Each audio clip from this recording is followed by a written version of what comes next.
You're listening to Me and Paranormal You with your host, Ryan Singer. It's more fun to believe. Third year bonus.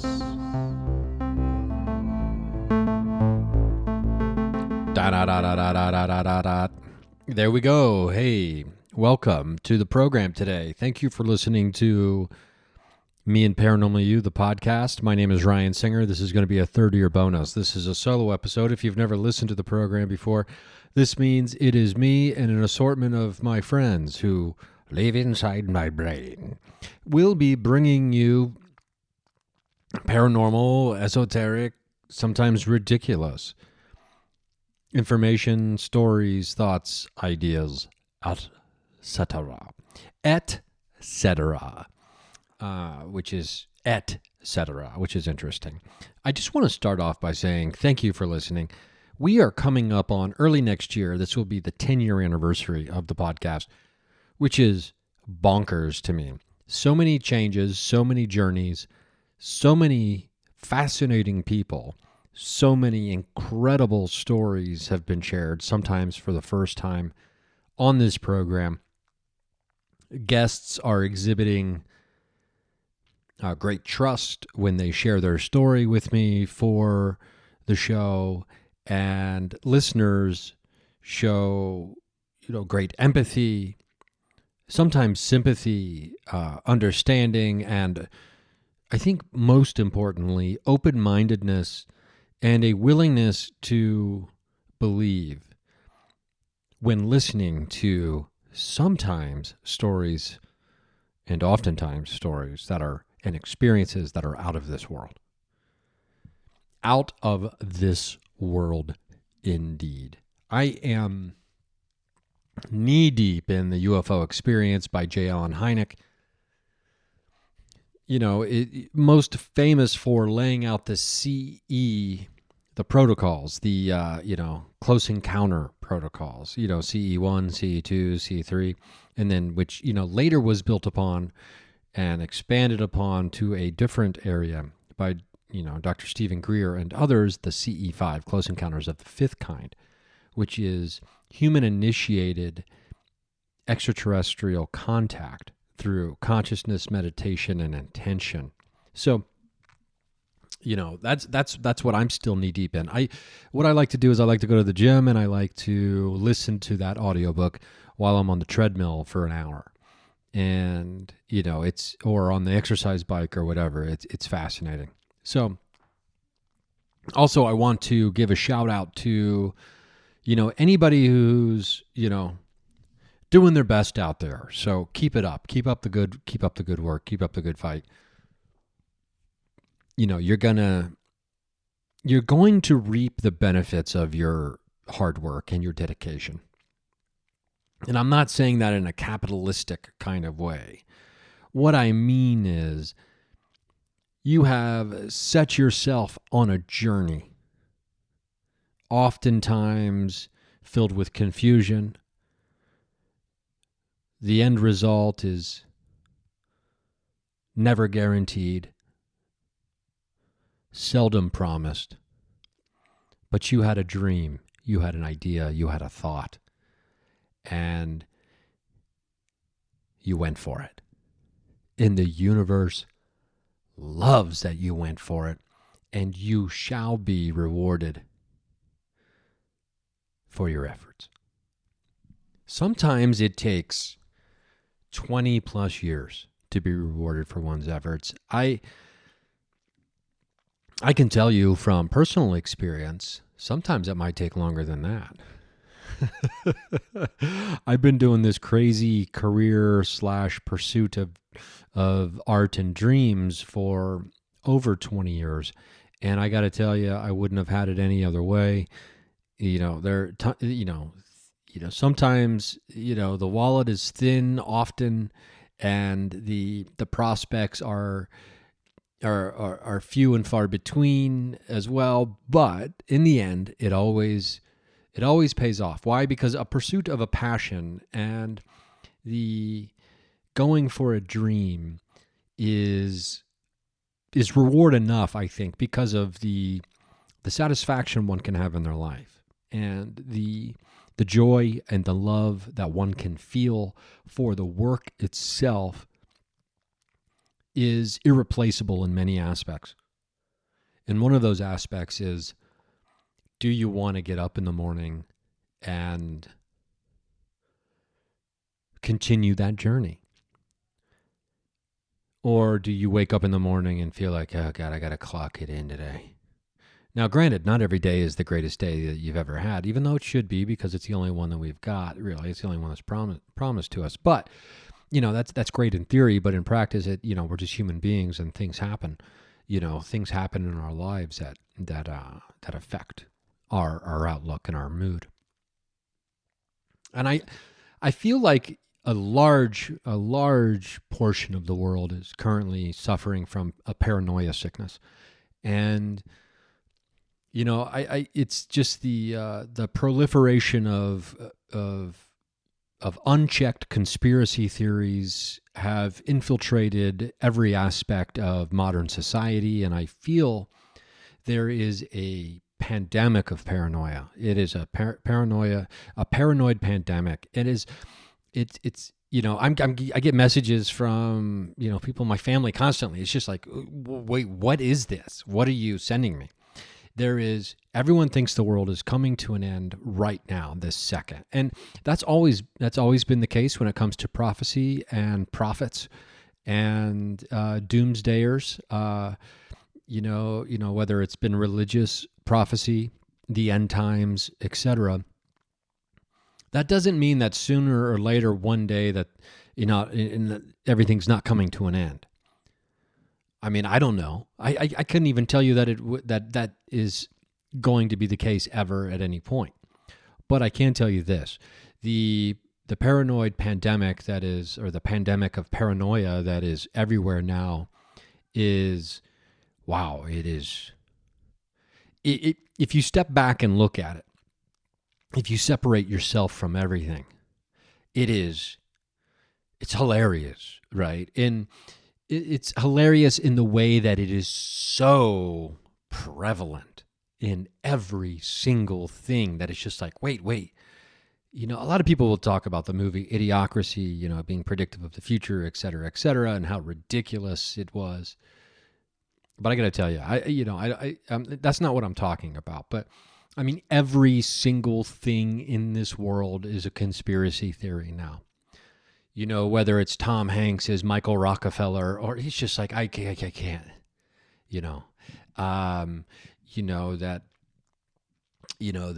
complete buffoons are, the saviors of a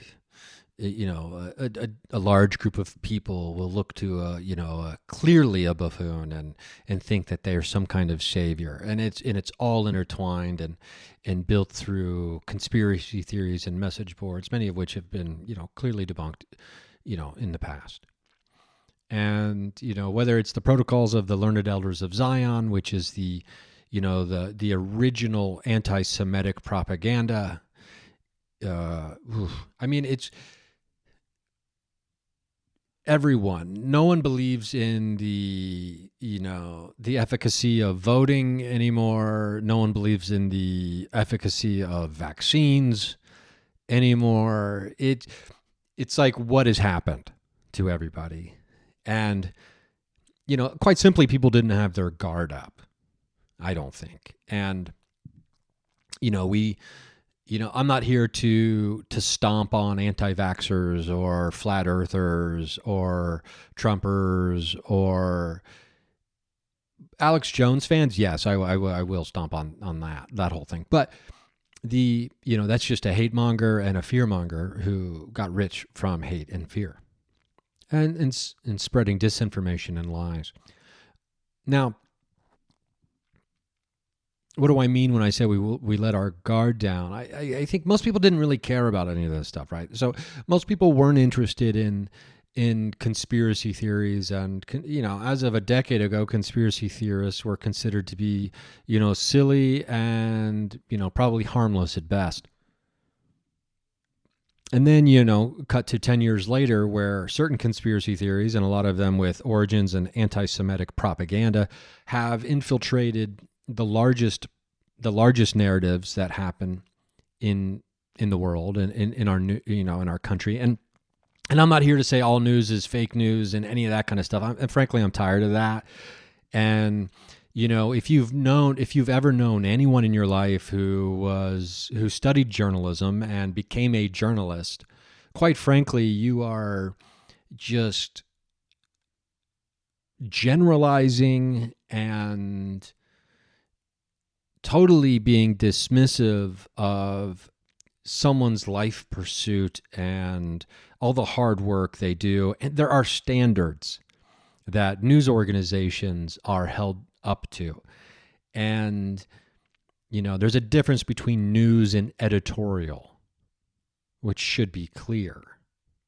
So I think anyone who reads at a 5th grade level understands that difference. There's differences. That's not news. That's opinion and editorial commenting. I'm talking about news here. So there's a distrust in news. There is a distrust in vaccines, aka science. There is a distrust in democracy, the systems of voting in this country. And, if you look at I'm not trying to make this a political episode, but if you look at what are the most important parts about becoming a fascist leader? One of them is undermining faith in democracy. And how do you do that? Well, you undermine the thing that democracy is built on, which is the voting system. So, sound familiar? Does that sound familiar to anybody? But Ryan, you're just being naive. You're just being so naive. Big money and, the billionaires are controlling blah, blah, blah, blah, blah, blah, blah, blah, blah. Okay, well, you did your own research on that. You know the truth. That doesn't, who has the power? Because this is what it boils down to, in my opinion. Here, this is an editorial piece. Well, there is a pandemic of paranoia happening, and I think part of that pandemic of paranoia is the fact that people aren't taking responsibility for themselves and their actions, or their power. More specifically, there's been a power outage in the minds of the collective. Everyone wants someone else to save them.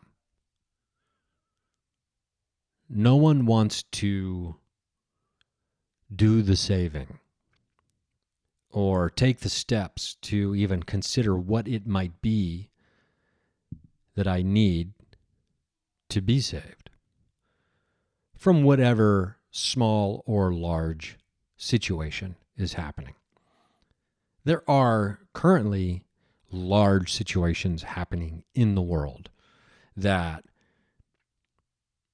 this isn't necessarily applicable to those. If you're talking about what's happening in, Gaza in the Middle East, or if you're talking about what's happening, with Russia and Ukraine, these aren't the things I'm talking about. You have people who have seemingly comfortable lives and have pretty much made it, right? They were born in the right place at the right time. They've got nice things. Their biggest concern is that they don't get to have as much excess as they want because the government wants to tax them. These are the people who have these things tie in together, I promise. So the paranoia pandemic ties in to a victim narrative, because it is through all of this paranoia, people believe that their victims and the unseen hand of the billionaires is controlling every aspect of their life, and they are a victim. Now they get to be a victim. Now they're the one who's powerless. It's not just you, it's me too. I'm powerless too, even though I've got, the nice SUVs I've got a house that I live in. I even have a vacation home and a 401k, but I'm a victim. It's like, oh my God. Can we stop? Why are you a victim? Oh, because of the government. They're trying to put in the blah, blah, blah, blah, blah, blah, blah, blah, blah, blah, blah, blah, blah, the billionaires, blah, blah, blah, blah, blah, blah, the Rothschilds, blah, blah, blah, blah, blah, blah, blah. It's like, okay, wow. What do you have to feel powerless about? Well, they want to put critical race theory at school. Oh, I'm sorry. How does that affect you? In a bad way? So anyway, you have everybody who's paranoid because the infiltration of conspiracy theories into every aspect of life. Now you have everyone as a result, potentially, or at least in part, feeling powerless because of the paranoia. And they don't even realize it. They just think they're being patriotic, I suppose. But basically, it's just them screaming about how they're powerless, or they're victims of some unseen force. And the science fiction narrative takes place. Oh, they're trying to control our brains with the 5G and the everything else and blah blah blah. And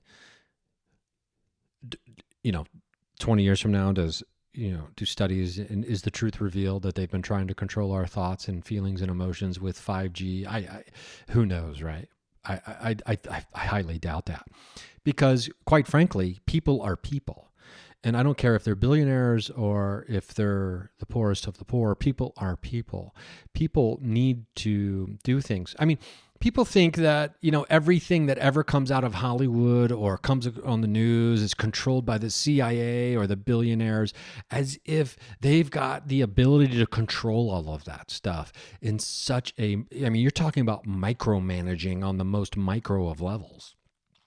It's actually it's pretty silly. It's pretty funny, except the fact that it's actually doing real damage. So it's no longer funny. Let's take a quick break from my corporate overlords, who actually have been sending me emails about what I need to be talking about on this program. Oh my God. Okay, so let's go to patreon.com/Ryan Singer. For $3 a month gets you all the episodes for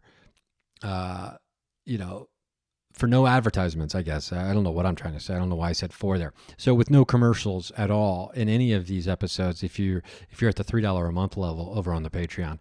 Thanks to all the patrons. I love you. I appreciate the support over there. And we'll be right back. Okay, and we're back. So you're sitting there thinking, Ryan, okay, so the conspiracy theory, which have the infiltration of conspiracy theories into every aspect of our lives have now, how funny is it, or not how funny, how ironic is it, right? That most of these conspiracy theories are talking about how everyone's trying to control your mind. Meanwhile, the collective conspiracy theory culture has now done exactly what it said it was warning you about. The conspiracy theory culture has now created a mind control over, I would say, the majority of people to be paranoid and feel powerless. So the thing it said it was against, it has now created. Is that onomatopoeia on a, on a quantum level? I'm not exactly sure. But, because the truth of the matter is this: walk outside your house, put your phone down, look to the sky, hug a tree, talk to a person, and you realize, oh, this perception of what reality is created by these informational data points that I'm choosing to consume have made me fucking paranoid. Maybe that's it. I don't know. I'm a little juiced up right now, I gotta tell you. So what's the solution to such a thing? I don't know. Maybe just stop choosing to seek out all of the conspiratorially natured information that you get. First of all, stop sending me videos of like Christian people talking about the end times and the genetic programming and blah, blah, blah. First of all, I'm never going to watch those. And secondly, you don't have to worry about it. Someone in my family sends me that shit. And I'm just never going to watch them. You might as well, I'm just not going to watch that stuff. So the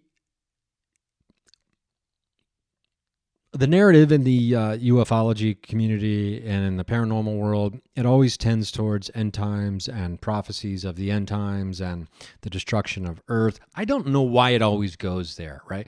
Maybe because that's like the ultimate story. What is, because if life is nothing but us telling stories and our lives are stories within that larger story, we, and we want to be heard and we want to, be seen or feel validated, or we want to feel connection with people. Maybe that is the grandest story of all, or at the very least, one of the most intriguing stories you can tell is that of the total destruction of all things, right? What more dramatic story could you have other than that? And that's why I think so many people lean into the religious storylines that have been, told for thousands of years, some of them much older than others, even though in this country we're kind of on the newer tip.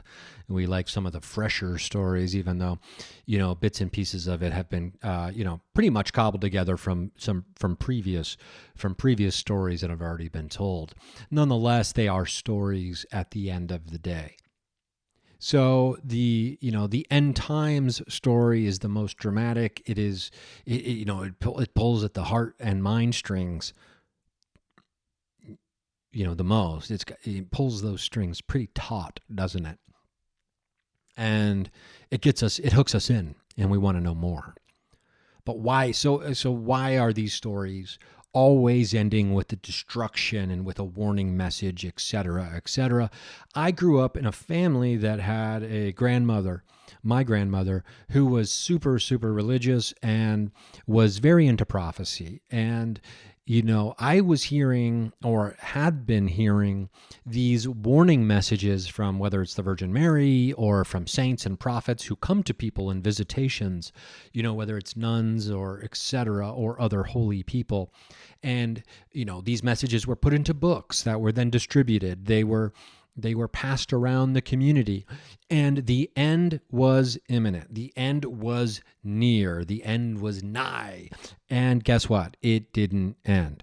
I'm not saying that all of this is BS or bogus, but what I am saying is I think people are misinterpreting information regularly.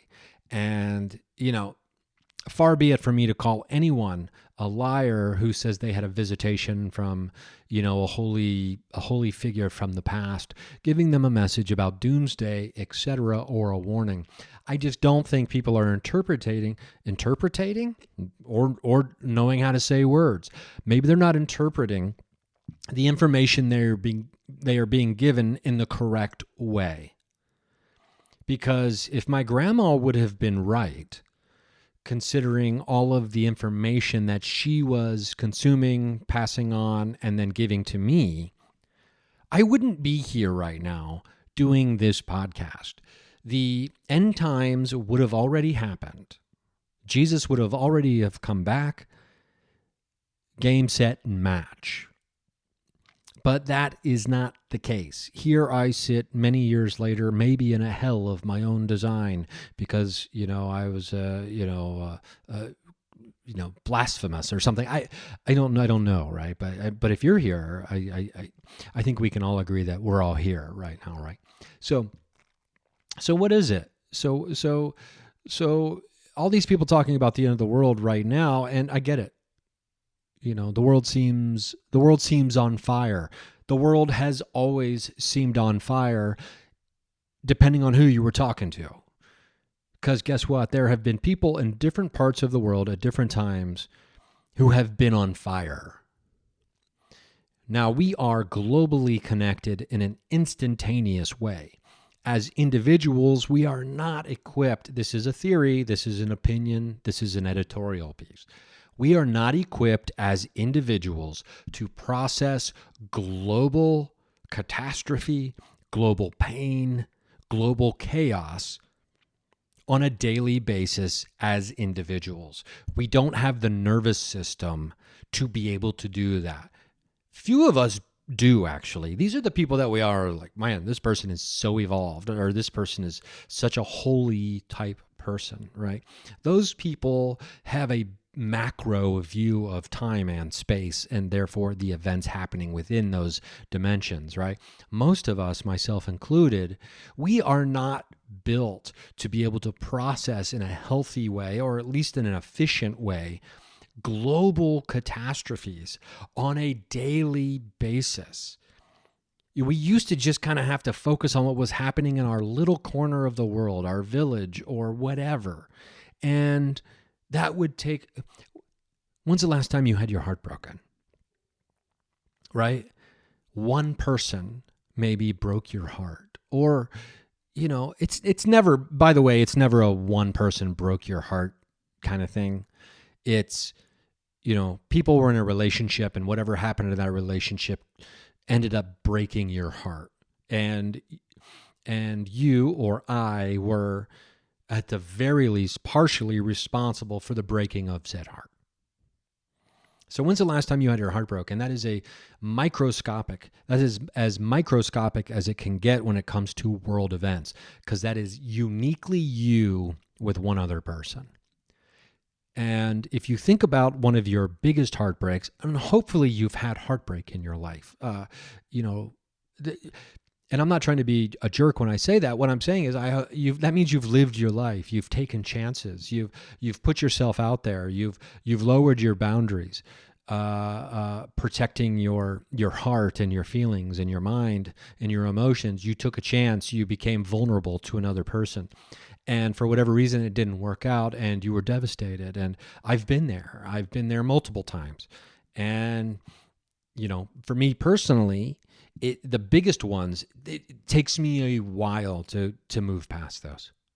We're talking, I don't know, a couple years sometimes to move past such an event, such a heartbreak. That is a microscopic event when compared to a view of everything that's happening in the entire world. So for me personally, let's say it takes me a year and a half to get over a heartbreak. That's a one thing. Now imagine I am witnessing, on the global scale of things, much larger than a romantic heartbreak. I am witnessing tragedy that is nearly indescribable. And I am witnessing that every single day, all day long, if I'm not careful in my consumption habits. What does that do long term to a population of people? And when you consider that, I don't think it's some grand evil scheme trying to drive people to the brink of insanity by doing this, right? Let's be clear about that. No one makes anyone else watch television or get on their phones and quote unquote doom scroll on social media. No one's being forced to have a smartphone. I mean, you might have to have a phone for work or whatever, but you know what I mean. No one's being forced to have a chip put into their brain like Elon Musk wants to do. What does it do long term? Well, we've had cell phones and social media for long enough now where I think we can start to get an idea about what happens when we take things to the extreme, which we do. That's just human nature. We take things too far to see how far we can push them, and then we have to pull back. And, that's how we learn.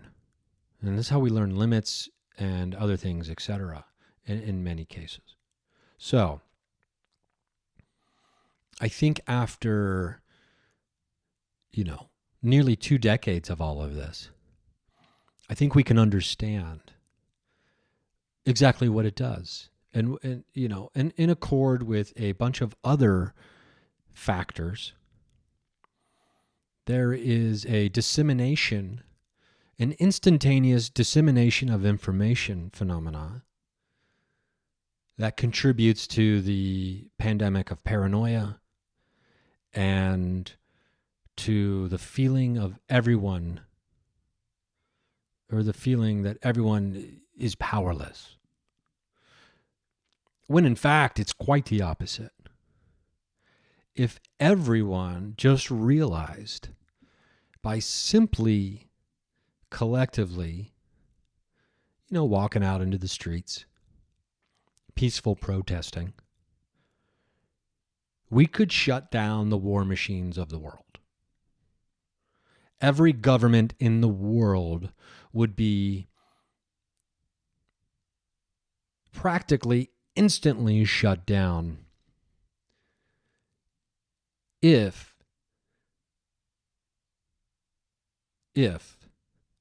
we all decided to do it together. And we'd all have to be on board. You can't get 20 people out there. You get 200 million, you get 5 billion people in the streets. And what you happen to have is a global reset. Because I think everyone collectively is over war, poverty, and disease. We have to be careful because I think sometimes in the paranormal community, we expect the aliens to be our saviors. Our savers? They're the ones who taste the best. Aliens as savior is a popular narrative. And it ties in directly to the doomsday story that we were talking about earlier. Will aliens be the savior of humanity? This seems to be a convenient new option for not having to take accountability, responsibility, or action. So what do? Do you lean into aliens are going to come and save us? I'm going to sit back and wait for that.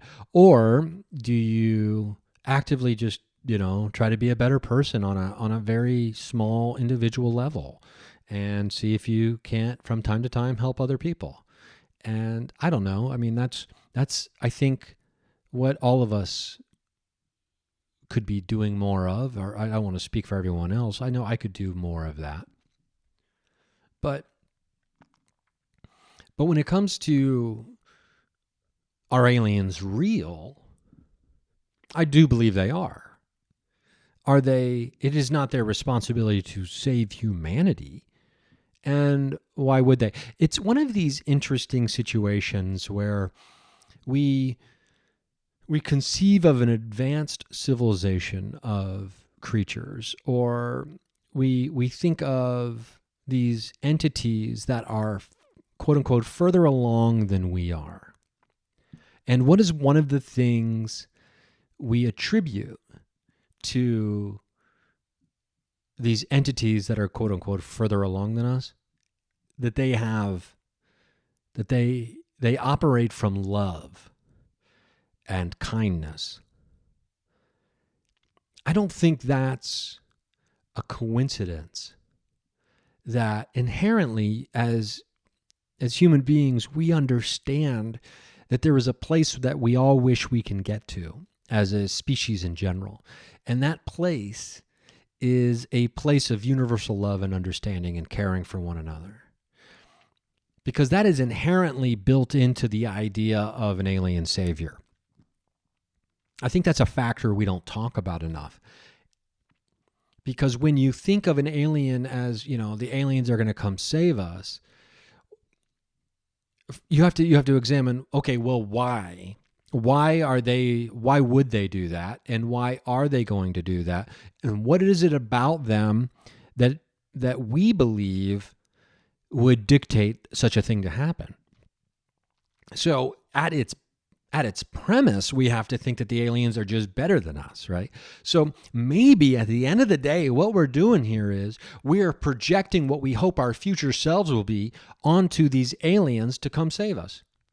Instead of just simply being like, maybe we should do that here, man. And that's kind of Todd being channeled just now. So what we have here, we have our future. You know, I love these movies. I'm getting juiced up right now because we're on a thread here.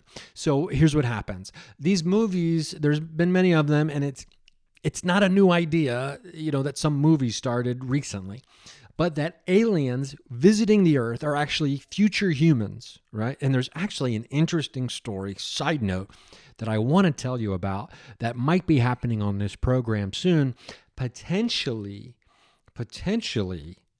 talking to someone who is just that. So, but that's a doozy of a mid-sentence info drop right there I just gave you. So back to that. So these movies and these ideas, these stories, sound familiar? These stories that are about aliens happening to be humans from the future coming back in the past to try to help us. That tells you everything you need to know right there. That we hope and we dream, we wish to be in such a way, to be these things. We are projecting our deepest desires, our wants, and our wishes and our hopes onto this. Oh, it's dodgy, right? You know, the alien concept, like, what do they look like? Who are they? Where did they come from? They're dodgy. You can't put a pin on them. You can't pin them down, or at least publicly we cannot, right? But what we can do is we can express. Basically, that's all it is. The whole idea, the whole aspect, this whole UFO world, or more specifically, this whole idea of what aliens are and who they are and what they do and what they will do, man, it's just a fucking dream. It's a wish. It's a hope collectively that we have as human beings about what we could be and what we want to be. And that's a beautiful story if you think about it. And that is a story of hope. That is not a story of darkness or despair. That is a story of capital H hope. Because what it shows you and what it tells you is that even without thinking about it, human beings have shown us, we have shown each other what we truly wish to be and what we hope for ourselves, even though sometimes we get so damn down on ourselves and we just don't feel like anything's worth it. There is this pop-up window that keeps popping up on this TV where I watch TV every once in a while, and you have to use a different remote control to try to get this pop-up window off of the screen, and it doesn't work. And then you're trying to watch, you know, Ahsoka on Disney Plus, and next thing you know, there's pop-up window from the TV telling you to set the time and the date and the location. And it's like, nobody gives a shit I don't need to know what TV, you don't need to know what time it is for me to be able to watch Ahsoka right now. I'm trying to watch Sabine become the badass she's meant to be or continues to be. And you get so fired up, you start yelling, "You stupid robot. I don't need to know. You don't need to know what time it is unless I tell you what." It's like, wow. It's like, maybe don't eat peanut butter cookies after midnight, Ryan. Too much shug gets you jacked.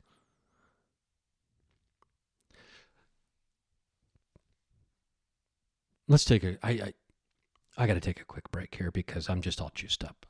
But when we get back, we're going to pull the thread further on the ultimate message of hope that is underlying the entire paranormal movement and always has been. So can we do that on this Thanksgiving? I'm probably going to post this like immediately after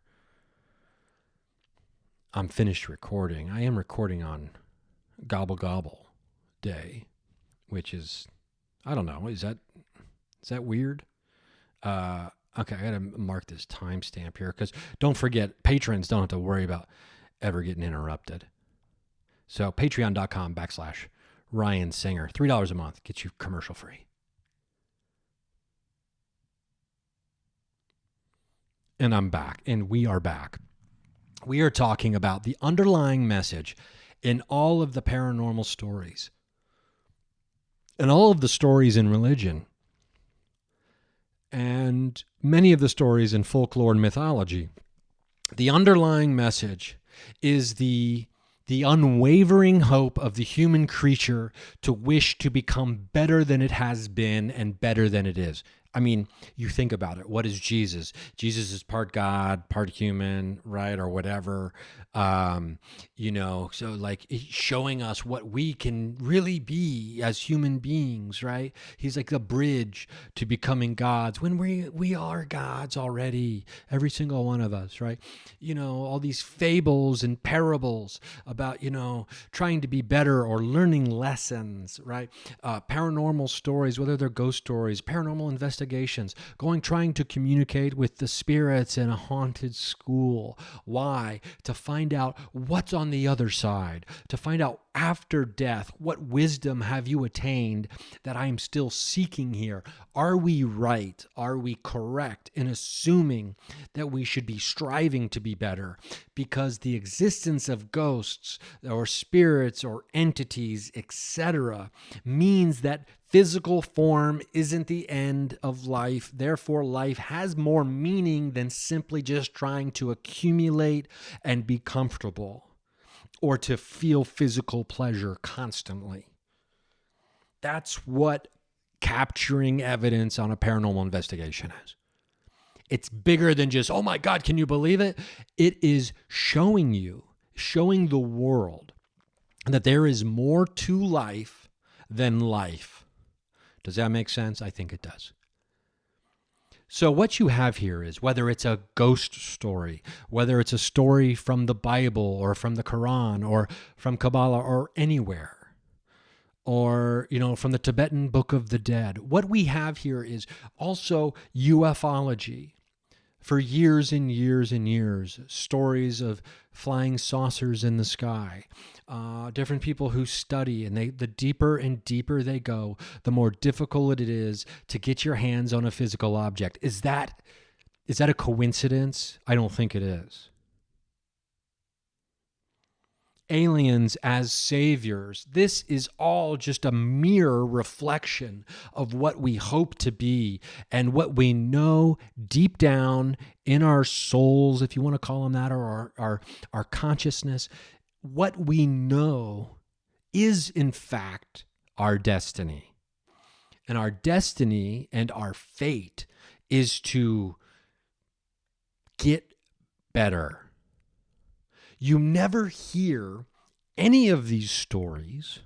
And let me tell you why I say that with 100% certainty and confidence, that it is to get better. And it's because you don't have whole religions or mythologies or, anthologies built upon the idea of regression. That's just not something that's real. Anytime you have characters who decide to do that throughout mythology or anthologies and literature or in other stories, guess what? That person's always the bad guy. They're always the villain, the bad person in the story. They're the person holding the rest of the people down or back. And why? Because inherently we know there are fundamental truths of the universe that we feel as flesh creatures. And that is our immaterial selves need, want, and will get better. In the meantime, we've got all of this bullshit constantly happening, trying to stop us from believing that it's possible. Are we going to give in to that? Are we going to give in to the quote unquote villain of all of these different situations? Or are we going to transcend these very, in the moment scenarios that really try to key into our physical senses. When you get upset, what is one of the things that you, beyond the shadow of a doubt, can tell? You feel your vibration change in your body. I get warmer. I no longer have clarity of thought. Physically, anger is a physical sensation. Frustration is the younger brother, the younger sibling of anger. So that's what we've got here.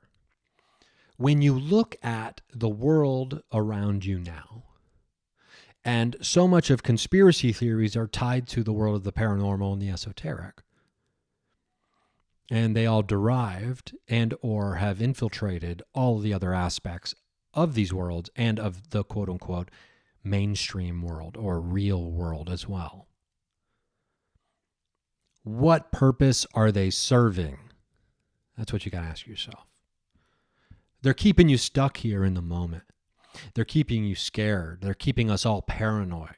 They're keeping us to feel powerless, to prevent us from achieving or getting to where all of us already know. And all of our ancestors have also already known on a subconscious level where we are supposed to be going. These villains are trying to stop us from achieving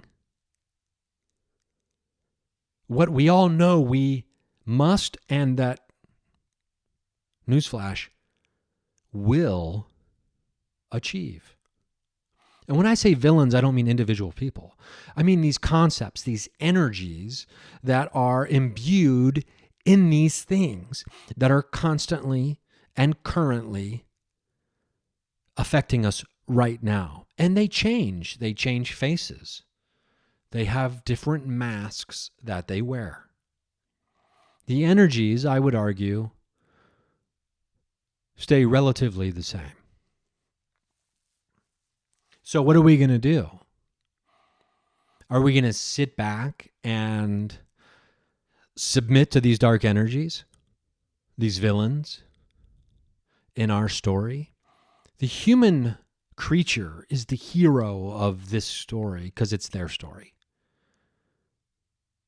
But let's be clear, they are not the only character, nor are they the only hero. I don't believe that. I don't believe existence is human-centric. I don't believe everything in the universe and the galaxies and, our solar system, or even on this planet, or even in this neighborhood that I'm currently in, it's not human-centric. This isn't all because of us. This isn't all for us. That is a very selfish, self-centered point of view. This isn't all for us. We are part of the larger story. It's not all about us all the time. But I'll tell you what is all about us.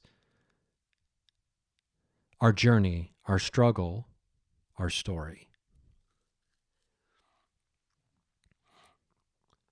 Often you will hear people say that you don't really know what cold is unless you know what's hot. Or I had, Noah Lampert and I were having a great conversation on his podcast, Synchronicity, and then we continued the conversation on Me and Paranormal. And you hear on this podcast on the same week. That was, I think, 2 weeks or a week and a half ago. You can go back and listen to it. I think it's 432, which is perfect. The experience number 432, which is, 432 hertz. I love that. Anyway, so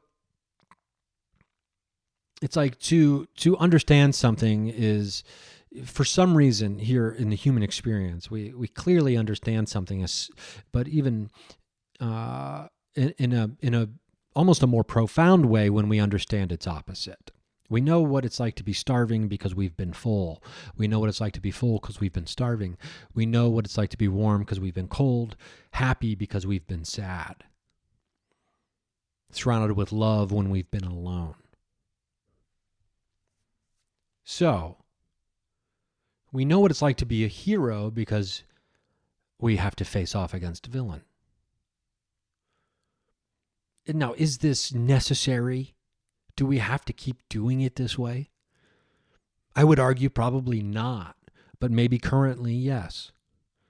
To get to the part where we no longer need it, we probably have to use it to get to where we no longer need to, if that makes any sense whatsoever. But I think at the end of the day, and what I didn't intend this, I have no idea. This whole episode has been something I'm totally derailed. I wanted to do an episode where, we really laid out the close encounters system, and I'm gonna have to do that. Just for people. I know for me, I've known the close encounters system for years now, but when you don't use the information or you're not thinking about the information on a somewhat regular basis, it kind of fades into a memory. Like, oh yeah, I know what these are, but like exactly specifically what are they? Because I think the CE, the steps or the categories of close encounters, they are interesting and they are poignant information, specifically now as declosure. You take the out of disclosure, declosure. So especially nowadays, I think it's pertinent, not poignant. Well, maybe it's poignant as well, but it's more pertinent to maybe have a better grasp on the close encounters categories, the scale, or whatever you want to call them. Classifications is probably what Heine called them, if I'm remembering correctly. Anyway, that's what I wanted to do today and get into, because some of the stories are absolutely fascinating that Project Blue Book or the Condon Report didn't follow up on. And Hynek makes no bones about that in the book, about saying, surprise, surprise, one of the most compelling things ever reported by multiple, reliable witnesses was not followed up by Project Blue Book, and dismissed, quite frankly, as something laughable when examining even the smallest amounts of evidence reported by reliable, very reliable witnesses, because Hynek had a very stringent system in defining what a reliable witness would be. That's what I was hoping to do today, but now we got on this thing because I think we've made a discovery of some kind, and that discovery is a discovery that other smarter people have known for quite a long time, and that is that all of the stories throughout history that human beings have been telling other human beings and have been writing and conceiving and coming up with, myself included, nothing new under the sun, etc., have been a reflection of our greatest hopes, desires, wishes, and fears.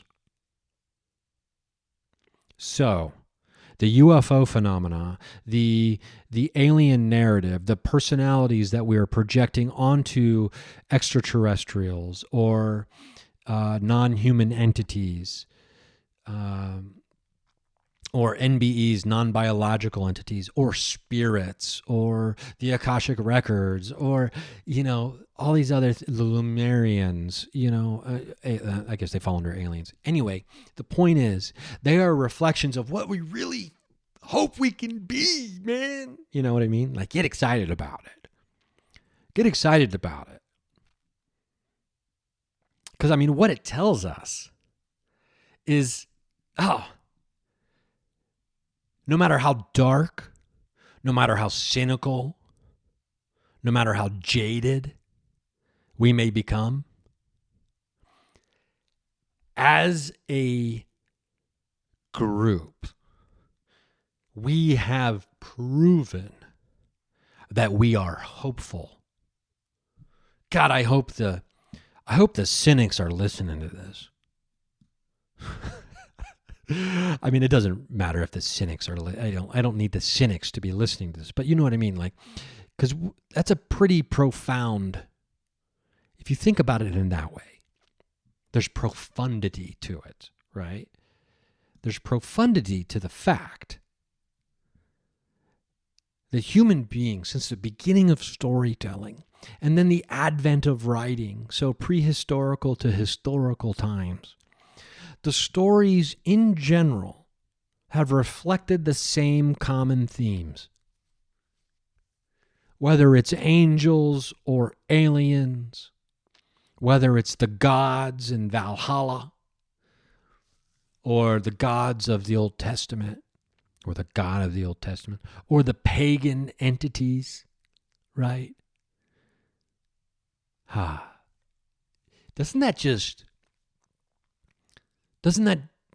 make you smile a little bit to understand that the human creature, even through all we've been through, if you look at history that we know, there's something called the Dark Ages, right? Where for, if I'm not mistaken, roughly 300 years, everything just kind of went to hell to the point where they call it the Dark Ages. Can you imagine? We all call it the Dark Ages. We made it through the Dark Ages. Would you have thought we would have done that just by the name of it? And what are the stories that have emerged since? And even maybe probably, most definitely during. Hope is the common denominator. Hope for what we can be, even though it comes in the form of what others are. And we create these creatures, these entities, these gods, these aliens. We create them to have the attributes that we know we already have and we will be further stepping into in the future, because that is our hope and we know that is our destiny, that is our fate. That to me is a story worth telling over and over and over again, and it is something to lean into. It's something to believe in. And it is more fun to believe, is it not? But guess what? Any great story has struggle, has conflict, has triumph over hardship. Our villains now look different than they've ever looked throughout the history of the human experience. And that is because we have new things that we've never had before. But these energies are the same, even though the masks they wear are different. Paranoia is nothing new. Hopelessness is nothing new. Deep anger, which we believe we can never move past, is nothing new. And yet here we are in the year 2023. More people than have ever been alive on the planet are alive right now as I say this, and more have just been born, while others have passed into the afterform.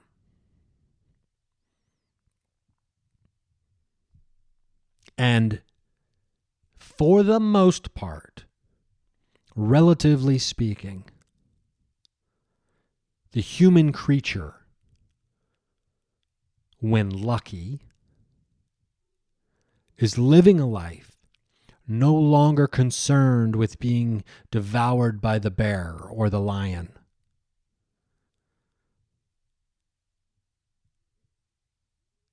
But being wary of our neighbor instead. Seems really silly when you think about it like that. It's like, hey man, we got past having to worry about surviving on a daily basis from the external world. Why are we now replacing that with ourselves? Can we please not do that? There's enough resources to go around for everybody, so everybody's stopped acting like there's not, so we can stop killing and accumulating excess because we're scared to death of dying, because that means our God isn't real, and that means that I'm nothing. That's not what we are. We're not nothing, man. We're not nothing, man. We're everything. You dig? You dig it? You dig it? Man, I was on one today. I was on one today, maybe because it's a holiday, but I was on one. Check the goofballrun.com for tickets to comedy shows December 5th through the 17th, various cities, one show each night in different cities. New Orleans, it kicks off. Fort Collins ends it. And a bunch of spots in between. Trinidad, Colorado, Cheyenne, Wyoming, Bryan, Texas. I love you. I hope you love yourself. I hope you have a happy holiday. See you at the watering hole on the astral plane.